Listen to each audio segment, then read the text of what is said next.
വയനാട് ഉരുൾപൊട്ടൽ ദുരന്തത്തിൽ സംസ്ഥാന സർക്കാരിനെതിരെ വിമർശനമുന്നയിച്ച കേന്ദ്ര വനം മന്ത്രി ഭൂപേന്ദ്ര യാദവിന് മറുപടിയുമായി മുഖ്യമന്ത്രി പിണറായി വിജയൻ. ദുരന്തത്തെ സങ്കുചിത താൽപര്യത്തിനായി ചിലർ ഉപയോഗിക്കുന്നു. കേന്ദ്ര വനം മന്ത്രിയുടെ പ്രസ്താവന അത്തരത്തിലുള്ളതാണ്. കേന്ദ്രമന്ത്രി ദുരന്തത്തിന് ഇരയായ മനുഷ്യരെ അപമാനിക്കുകയാണ് ചെയ്തതെന്ന് വിമർശിച്ച മുഖ്യമന്ത്രി മരിച്ചവർ അനധികൃത കുടിയേറ്റക്കാർ ആണോ എന്നും ചോദിച്ചു.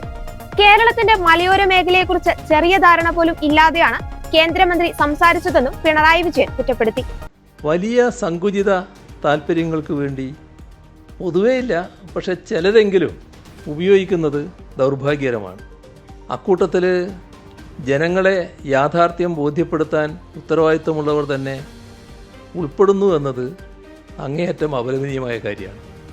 ഇപ്പോൾ ബഹുമാനപ്പെട്ട കേന്ദ്ര വനം പരിസ്ഥിതി വകുപ്പ് മന്ത്രി ഭൂപേന്ദ്ര യാദവിൻ്റെ പ്രസ്താവന നിർഭാഗ്യവശാൽ അത്തരത്തിലുള്ള ഒന്നായിപ്പോയി.